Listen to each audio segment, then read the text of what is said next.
Well, good morning, everybody. I want to thank you all for joining us here and welcome you to the town of Yorktown here in Westchester County. Before I recognize any of our elected officials standing with us today, obviously, we want to recognize the Gorman family. Jessica and Tom, two of the most courageous individuals you could ever meet, joining us here today.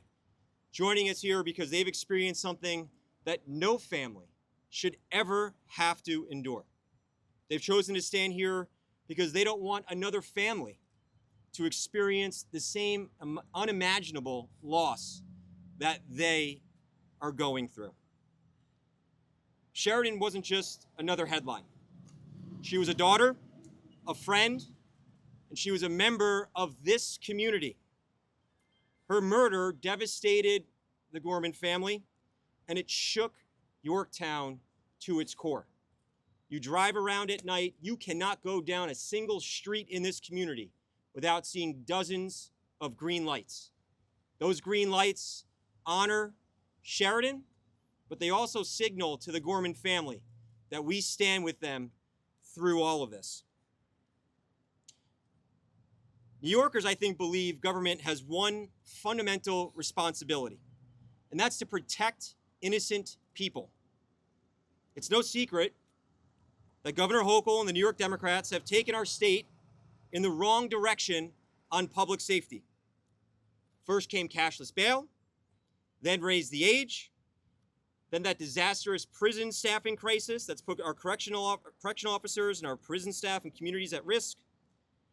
And then after the murder of Sheridan Gorman, instead of asking what went wrong and how we can prevent the next tragedy, they chose to make New York a sanctuary state. Every time one of these policies fails, Albany does not stop. It doubles down.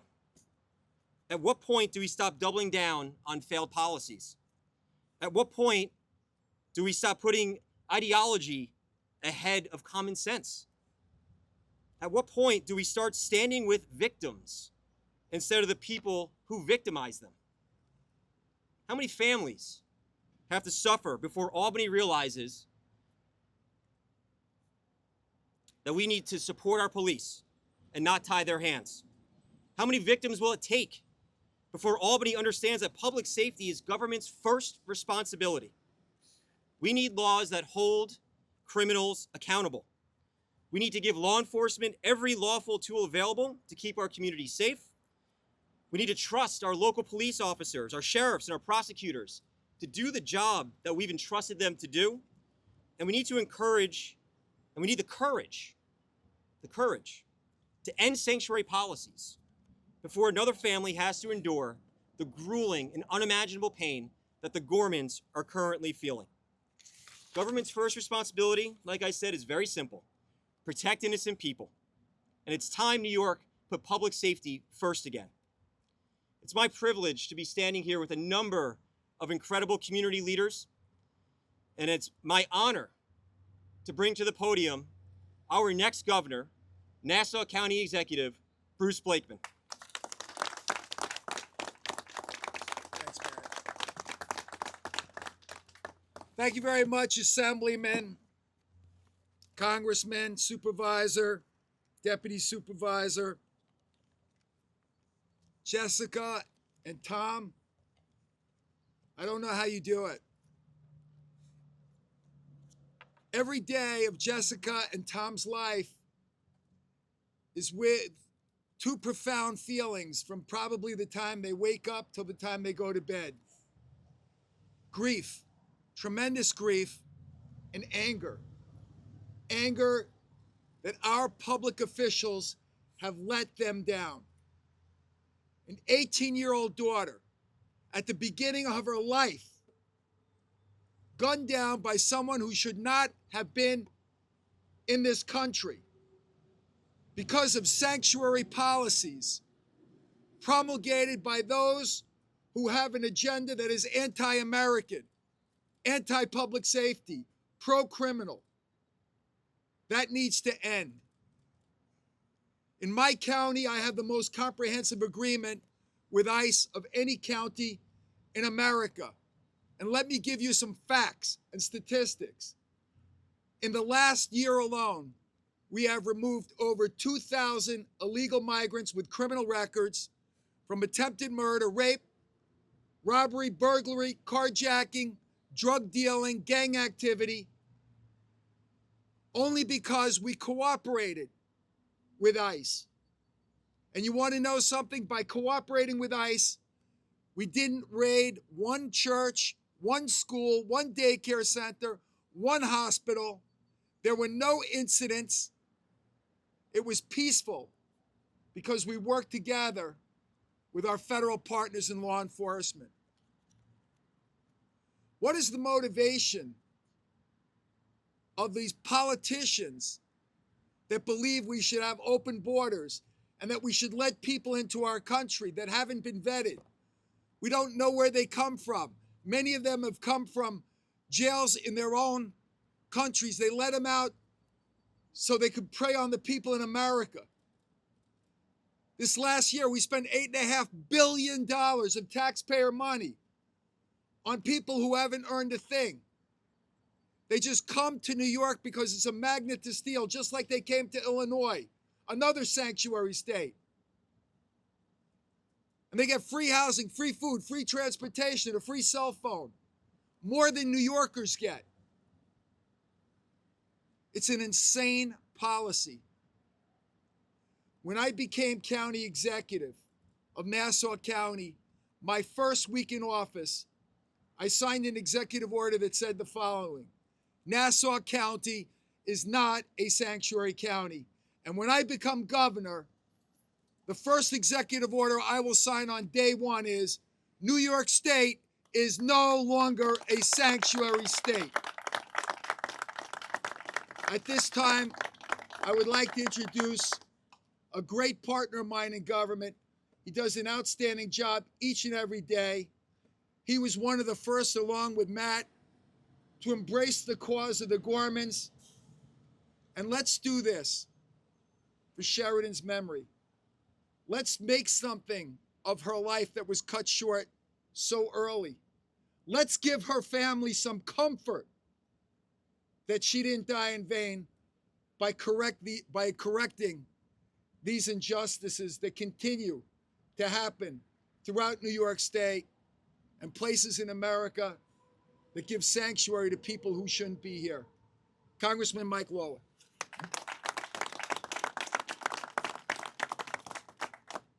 Well, thank you, Bruce, and I want to thank you for your leadership on this important issue, and I want to thank my good friend and colleague in the state legislature, Matt Slater, for his tireless advocacy, not only on this issue, but on behalf of the Yorktown community and the Gorman family.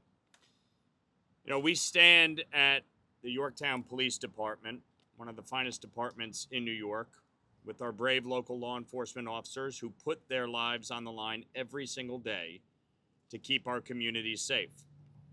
Today, we are here as one community to send a clear message to Governor Hochul and Albany Democrats. Stop tying the hands of our local police. Stop forcing sanctuary policies on our towns and villages, and stop putting politics ahead of public safety.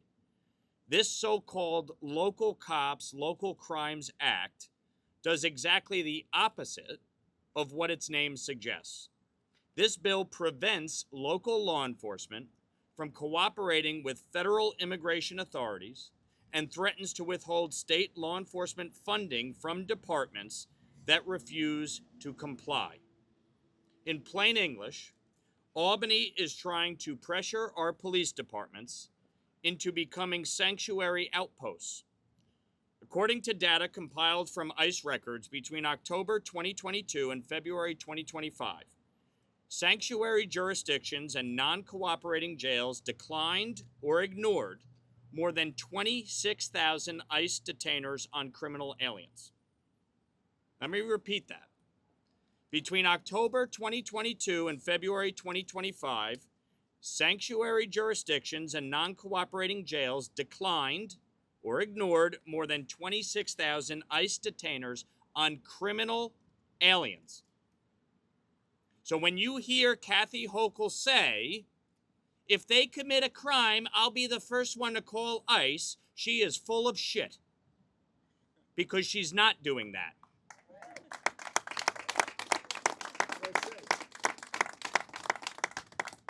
This is the fundamental problem with sanctuary policies. When the Democrats say, if you give us a federal judicial warrant, we'll turn them over. Well, guess what? You only get federal judicial warrants when there's a federal crime involved. You don't get that when there's a state crime. And most crimes that are committed at the state and local level. They are committed under state law. And so the problem here is that states like New York that create a sanctuary policy are refusing to turn over criminals to the federal government who are in this country illegally. Now, what has been the result of this asinine policy? More than 10,000 of those released individuals were later rearrested for new crimes in our communities. More than 10,000. This is not about local control. It's not about taking away local control. It tells our police officers, the men and women who know their communities best, that they cannot work with their federal partners to remove dangerous criminals who are here illegally. At a time when families across New York are demanding safer communities, we should be giving law enforcement every tool available to protect them, not creating barriers that make their jobs harder. We have already seen the devastating consequences when politics comes before public safety. Right here in our community, Tom and Jessica Gorman are living every parent's worst nightmare. Their beautiful 18-year-old daughter, Sheridan, a Yorktown High School graduate and Loyola University freshman with her whole life ahead of her, was shot and killed in Chicago while walking with friends to see the Northern Lights. The individual charged with her murder is an illegal immigrant from Venezuela, someone who should not have been in this country in the first place. That gentleman was detained at the border, and under Joe Biden's disastrous open border policies, released into the United States of America. He was later arrested in Chicago, but because of their pro-criminal, cashless bail policies, the same disastrous policies that New York has, and by the way, New York released Laken Riley's killer back out onto the streets, who effectively committed the same crime of shoplifting as Sheridan's killer. This is the consequence of this.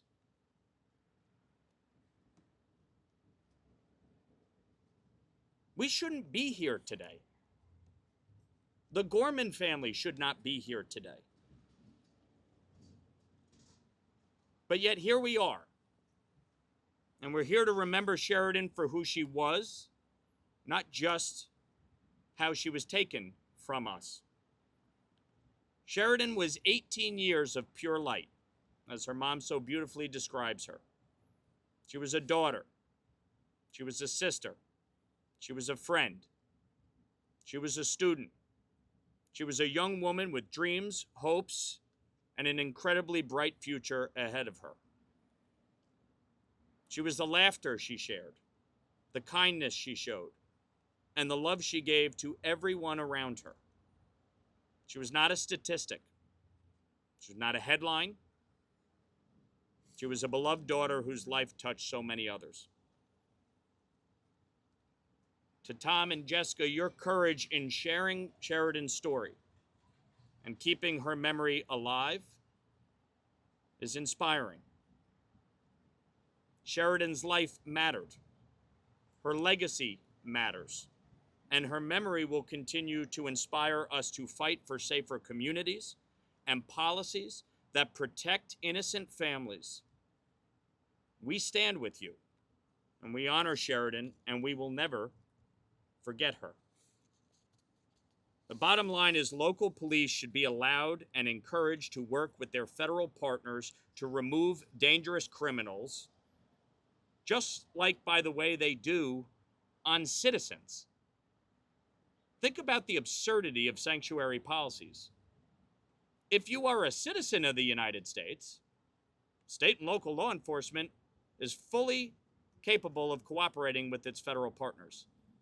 If you are an illegal immigrant who committed crimes, Kathy Hochul says they are no longer allowed to cooperate with their federal partners. Is that not the most fucking stupid thing you've ever heard? This should not be controversial. It should not be complicated.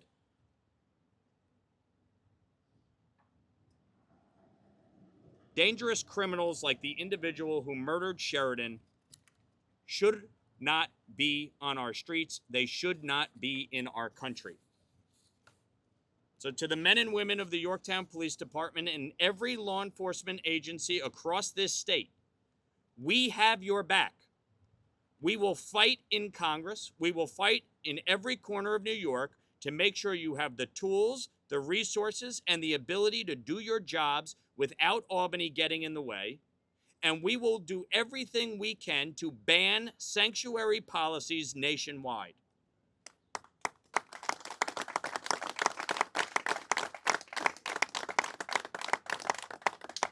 To Governor Hochul, I hope you are listening today. I hope you listen to the Gorman family. Listen to the police officers who are on the front lines every day, who put public safety first. And to my colleagues in Albany, the people of New York are watching criminals get protected while law-abiding citizens pay the price. It is time to choose safety over sanctuary. It is time to put the people before politics. New Yorkers are tired of it. And lastly, to my colleagues that often want to talk about ICE, remember one thing. We wouldn't have needed a surge in ICE had you not allowed over 11 million people to come into this country illegally. ICE would not need to surge in cities like New York or Chicago or Minneapolis or Los Angeles if local law enforcement was not prohibited from cooperating and turning over dangerous criminals to ICE and federal law enforcement officers. The reason they have to surge in these communities is because you are releasing dangerous criminals back out onto the streets.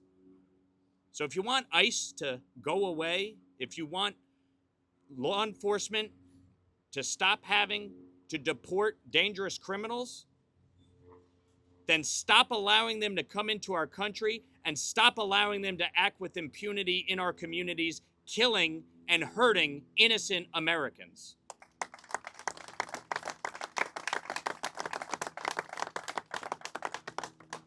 Now, the reason we are here, in large measure, is to stand with Tom and Jessica Gorman.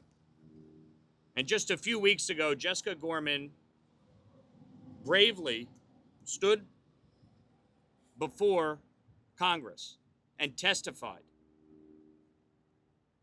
and gave one of the most compelling testimonies that any American has delivered before Congress. It was raw, it was real, it was emotional. And she said some of the most profound things that I've heard during my time in Congress. It was a mother conveying her sense of loss, her grief, her anger to Republicans and Democrats and asking them to stop sanctuary policies, asking them to fix this system. And sadly, some of my colleagues couldn't be bothered to even listen were napping. Some were sleeping, which is outrageous. But moreover, the disrespect that was shown by Pramila Jayapal and Jamie Raskin in decrying the fact that we were even having that hearing was outrageous. And yet, Jessica Gorman handled herself with grace, with dignity, and courage, and delivered a message that every American should hear. And we are going to get that buddy bench in Congress. No, they're actually saying that they might not be able to take it because it's a gift and the Democrats don't want it. So. Well, we're going to put it right outside my office. It's already being It's made. coming. And I have to say,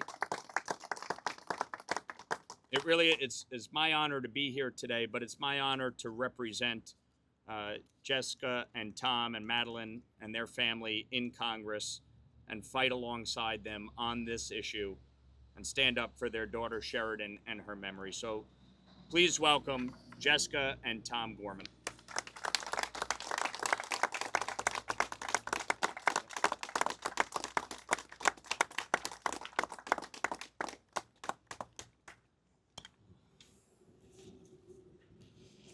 Before I say anything about policy, I want to begin with gratitude.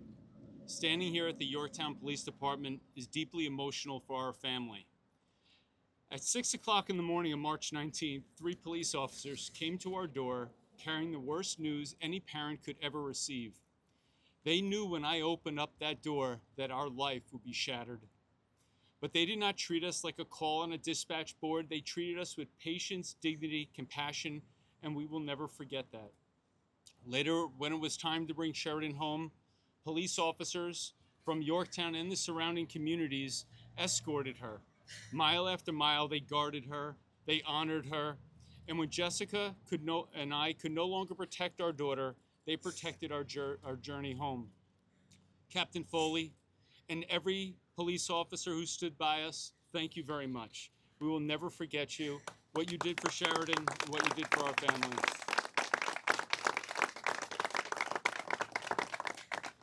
My name is Tom Gorman. I'm Jessica's husband. I'm Madeline's father, and I will always be Sheridan's father. Being a father to my 2 girls has been the greatest privilege of my life. A father believes he can protect his children. We check the doors. We wait up until they come home. We tell them to call when they arrive. We convince ourselves if we are vigilant enough, strong enough, and prepared enough, we can keep the worst parts of the world away from them. But I could not protect Sheridan from a government that refused to use every lawful tool available to protect her. And that truth will follow me for the rest of my life. For politicians, sanctuary policy is a debate. For television personalities and podcasters, it's content. For celebrities, it's a cause they can discuss from a safe distance. But for me, sanctuary policies has a face. It is the face of my beautiful, spirited 18-year-old daughter. And if celebrities will use their platform to lecture us about the things they know little of, then we will use every opportunity to talk about what we know all too well. Sheridan was a freshman at Loyola Chicago University who went out to the lakefront hoping to see the Northern Lights with her friends. Instead, she ran for her life. She made it 40 feet and was shot from behind. The man accused of murdering her was in this country illegally. He was detained at the border and released. He was later arrested in Chicago and released. He failed to appear in court. He had an active warrant. The system had repeated opportunities to act, and they repeatedly let him go. And as a result, our daughter will never walk through the front door again.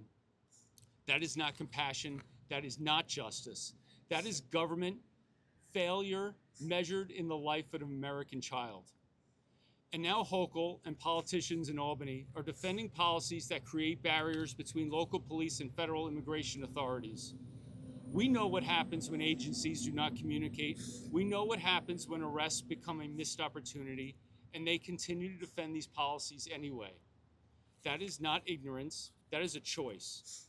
So I ask, Governor Hochul, and every politician defending these policies, how many warnings are enough? A theft, an assault, a weapons charge, failure to appear, an active warrant? Or must an American child die before you decide that someone is dangerous? 2 weeks ago, when Jessica asked Congress, why was cooperation with ICE too much to ask, but asking an American parent to bury their child was somehow acceptable? So we will today ask Governor Hochul that same very question. Why is cooperation with federal immigration authorities too much to ask, but asking New Yorkers to bury their own children acceptable? Police officers don't have a crystal ball, neither do governors. They cannot know which person released today will commit a violent crime tomorrow. That is why every arrest matters. Every warrant matters, vetting matters, communication matters. And when someone is already in jail, that is the safest place for federal agents to take custody. Behind a locked door, away from children, away from our schools, neighborhoods, and workplaces. When politicians block that cooperation, the obligation of federal law enforcement does not just simply disappear. It forces agents to locate that person later in a parking lot, a store, a workplace, a residential street. That is not safer. That is reckless, and that is reckless policy turning a controlled situation into a danger for the entire community. We must stop pretending that legal immigration and illegal immigration are the same thing, because they are not. Legal immigration is part of what makes America beautiful.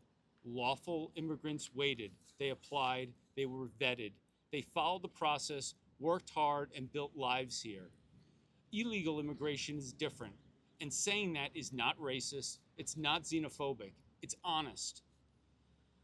The first responsibility of any government must be the safety and well-being of its own citizens. Our children must come first. Our elderly and veterans must come first. Our poor and disabled citizens must come first. That does not make us cruel.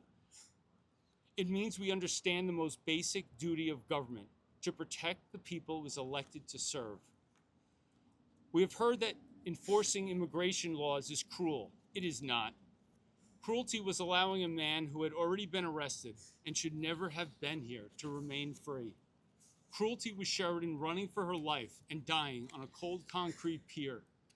Cruelty was my wife, looking at me on Mother's Day with tears in her eyes and asking, am I still the mother of two? Cruelty is watching Jessica collapse on Sheridan's bed and sob for the child she carried, raised, loved with every part of herself. Cruelty is knowing I will never walk my Sheridan down the aisle. Instead, after identifying her body, I touched her cold, lifeless hand and knew it would never reach out to me again. That is cruelty. Enforcing the law is not. It's about public safety and preventable consequences, because policies must be judged not by their intentions, but by their results. And we need leaders who understand this. And let me be clear, we did not want this to be political.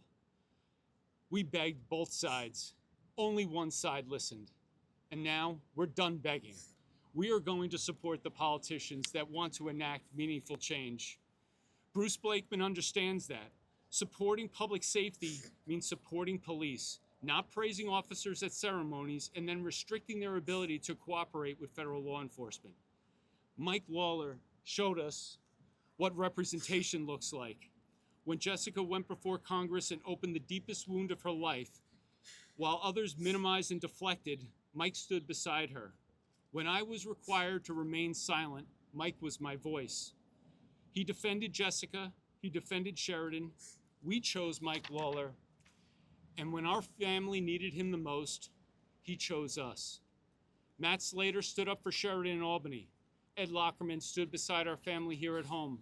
Sergio Esposito and John Campobasso stand with law enforcement and the families those officers choose to protect. This is what elected leaders are supposed to do. Choose the people who choose you. Choose the families who trusted you. Choose the citizens who must live with the consequences of your decisions. I have always prided myself on being able to fix just about anything. That is what fathers are supposed to do. but I cannot fix this.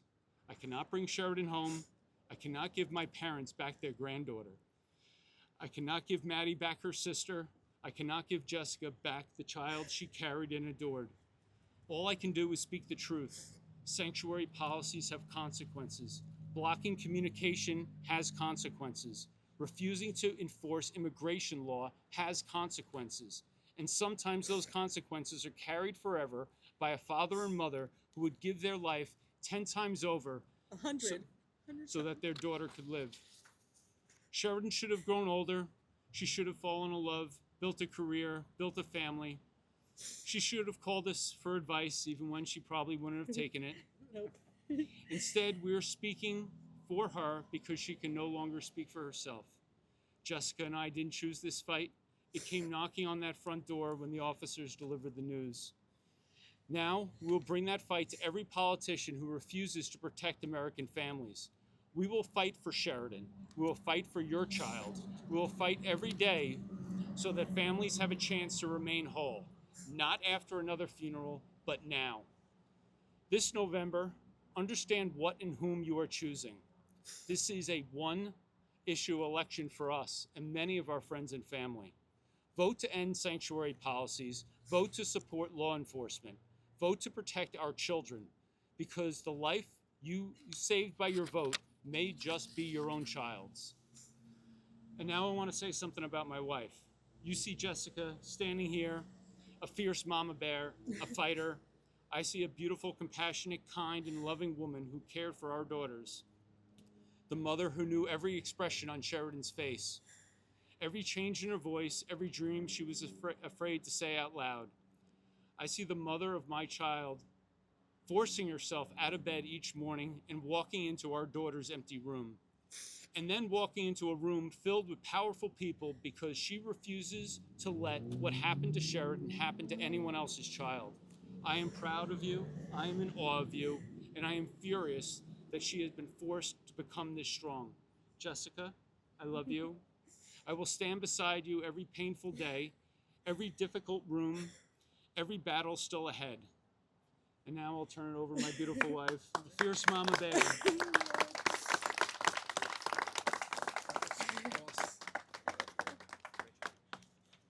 I love you and I love Yorktown.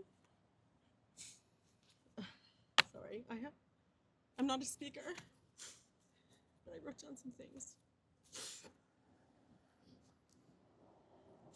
There's something people should understand about parents who have buried a child. Be careful with us, not because we are weak, not because we are fragile, but because we are dangerous. We have already survived the thing that we feared most. We've already heard the words no parent should ever hear. And we have buried part of our own hearts, and somehow we're still standing. We're not fragile, we're forged.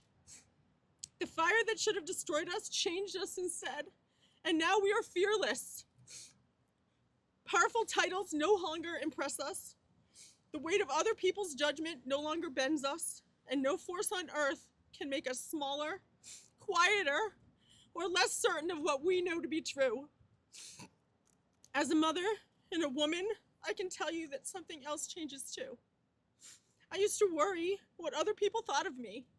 I used to worry whether I said the right things, whether speaking honestly might make some uncomfortable. I used to worry what other people thought of me. I don't worry about those things anymore.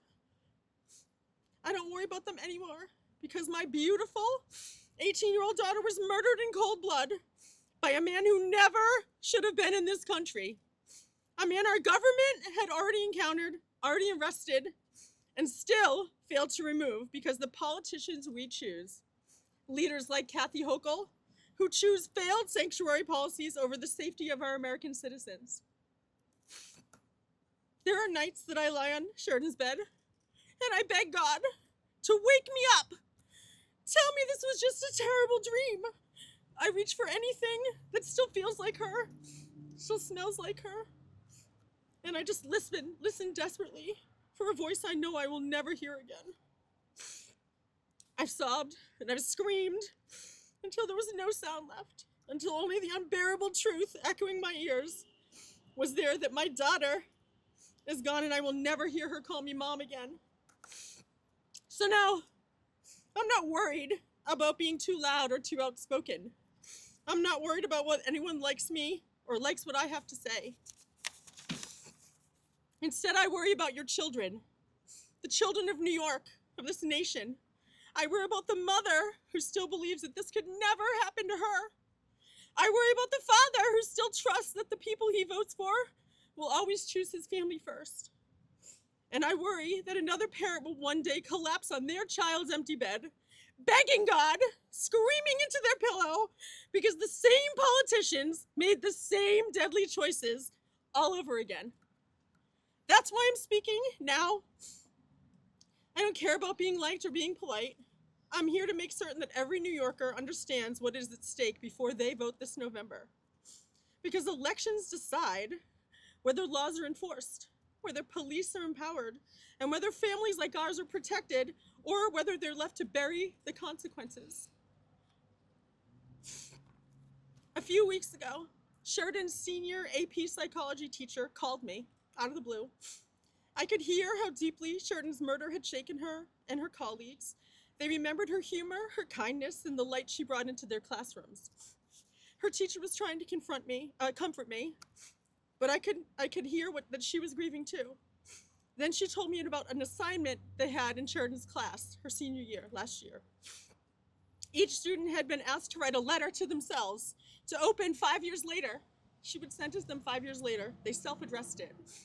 A letter offering advice to the person they hoped to become. Her teacher had hesitated before calling me, hesitated before asking whether I wanted Sheridan's letter. And honestly, I didn't know how to answer.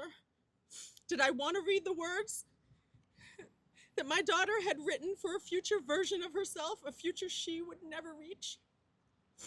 The question brought me to my knees, literally and figuratively, brought me to my knees. But I said yes. And her teacher personally delivered the letter to our home. At first it sat on my kitchen counter.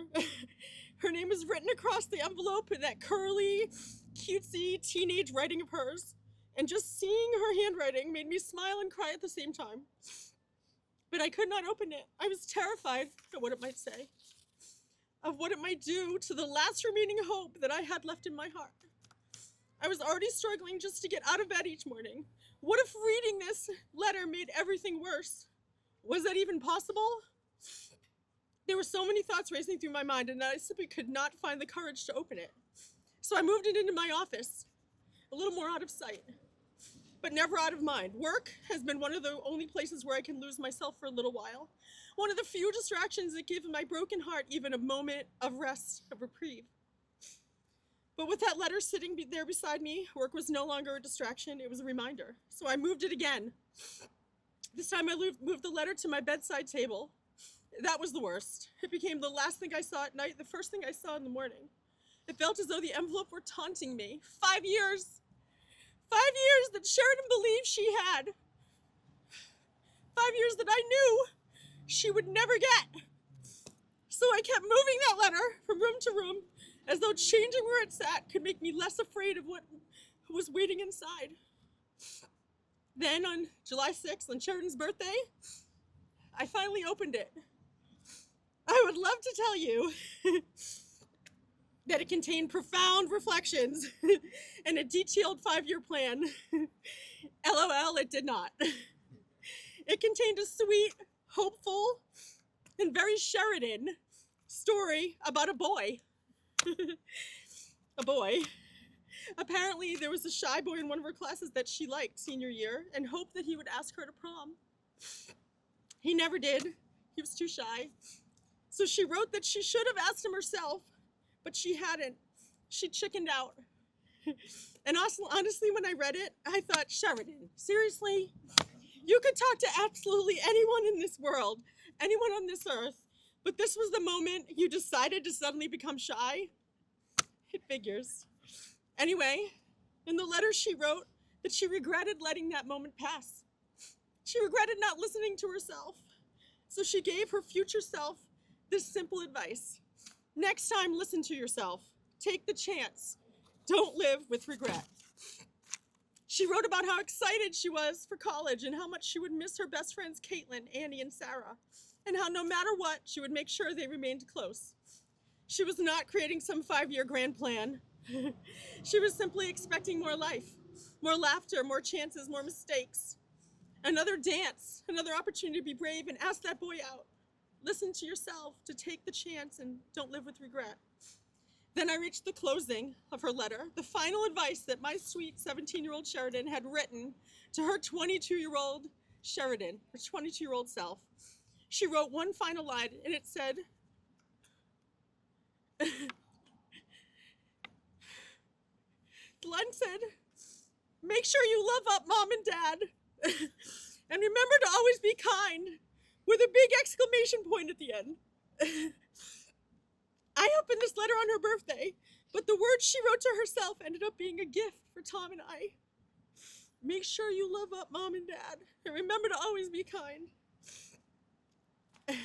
My beautiful girl writing to the woman she believed she would become, and in those final words, she was showing us that loving us mattered to her. She was always kind, and now we can only hope and pray that she knew just how deeply loved she was in return. The last thing she wrote on this letter was a signature that said, lovingly, with a comma, 17-year-old you. 17-year-old you. Unfortunately, Sheridan, we will never get to meet 22-year-old you because you were killed by these sanctuary policies that Kathy Hochul and the Democrats in New York are doubling down on. If the Biden-Harris administration had not opened our borders so recklessly, allowing millions of people to enter without adequate vetting, my daughter would still be alive. A 10-second phone call from the Chicago Police Department to ICE could have saved my daughter's life. 10 seconds, maybe 50 cents. One simple phone call. That is how close my Sheridan got to asking that boy out. But it was too much to ask. 10 seconds and 50 cents is too much to ask from Kathy Hochul. Frankly, I'm furious that that politicians we chose did not choose us in return. I'm furious, but my anger is not the reason I'm standing here. Hope is. Hope that people across New York and across this country have finally seen enough. They finally heard enough and felt enough to wake up. Hope is here. I hope they understand that you cannot allow millions of people to enter this country without adequate vetting and then simply tie the hands of law enforcement and pray and hope that our communities, our citizens, will somehow remain safe. I hope that they finally see the strain that illegal immigration has placed on our housing, our healthcare, our schools, and the public services American families pay for and depend upon and should be first in line to get. Hope that they understand that you cannot keep asking working families, veterans, seniors, and poor Americans to pay way more and accept way less, while those systems are stretched farther and farther to accommodate people who have no lawful right to be here. Enough is enough. Kathy Hochul, enough is enough. Sheridan, we will never know the career you chose, the places you traveled, the person you fell in love with. Maybe it would have been that boy you wished you had asked to prom. Maybe not. That's the heartbreak of it. We will never know. We will never see the woman our little girl was supposed to become. We will never know the dreams she would have chased, the people she would have loved, or the life she would have built. And that is what sanctuary policies and the politicians who defend them do. They steal from us. It's what they took from our family, and I pray every day they don't take it from yours. So this November, I hope you remember Sheridan's advice, the advice she gave to her 22-year-old self. Listen to yourself. Take the chance. Don't live with regret. Vote for leaders who will protect your family, stand with our police, and put American citizens first. Thank you.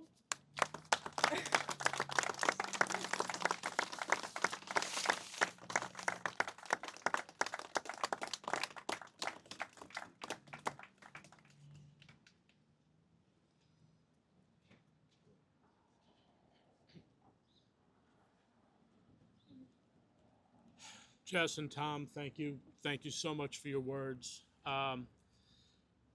It's difficult as an elected official of this town to speak with Tom and Jess, not because of them, not because of their wearing their emotions on their sleeves, but feeling a sense that we as a body have let her down, that government that is elected for the people did not work for the people of Yorktown in this case.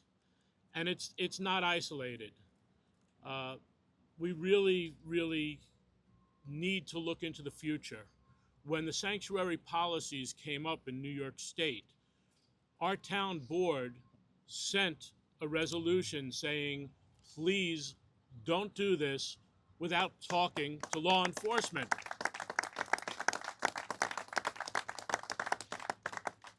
I will be the first one to tell you that I am not the smartest man in the room, but you did not need to be a genius to see what these policies would result in. And unfortunately, we were not able to get through, and here we are today dealing with the aftermath. It's not just a family. It is truly a community. I have gotten comments that oh my God, the town board is doing something for Sheridan in a monument, positive and negative. And I'm going to be the first one to tell you, this isn't coming from the town board. This is coming from the community who wants to do a monument. Not because of the tragedy of what happened and how it happened, but in the reality of who Sheridan was, what she meant for her friends, what she meant to the school, what she meant to the family, the athletics, everyone that she touched, that brightness, that sunshine that was extinguished on March 19th. It's very difficult to sit here or stand here and have that realization that we need to do better. But I will say that for everyone that says they want to stand with the Gormans, you need to do so. And you need to take a lesson from Jessica's speech before the Senate committee, the congressional hearings, where she said, don't tell me you stand with me and follow it with a but, because everything after but is what you really mean. Everything after but is your agenda. There is no but. You either stand with the Gorman family and everyone who's been affected by these horrible, horrible sanctuary policies, or you don't. And it is that easy. If you want to make a stand, it needs to start at the polling booth, as they said. To me, I don't have as much effect as I would like to, especially sitting down at a table with Jess and Tom and not having the answers to all of these questions. What you just got here from Jessica was Jessica. There's laughter, there's tears, there's everything. I think the person who hides the most is probably Tom, although I saw some tears today. But Tom has been so strong for Jessica, but don't be fooled how much this has affected him. And it's just something that they should not be dealing with. It is great to stand up and say how proud we are of them. It sucks that we have to be standing here and saying how proud we are of them. So once again, if you want to stand with the Gormans, stand there. No buts. It's all about doing the right thing for the citizens of America. Thank you.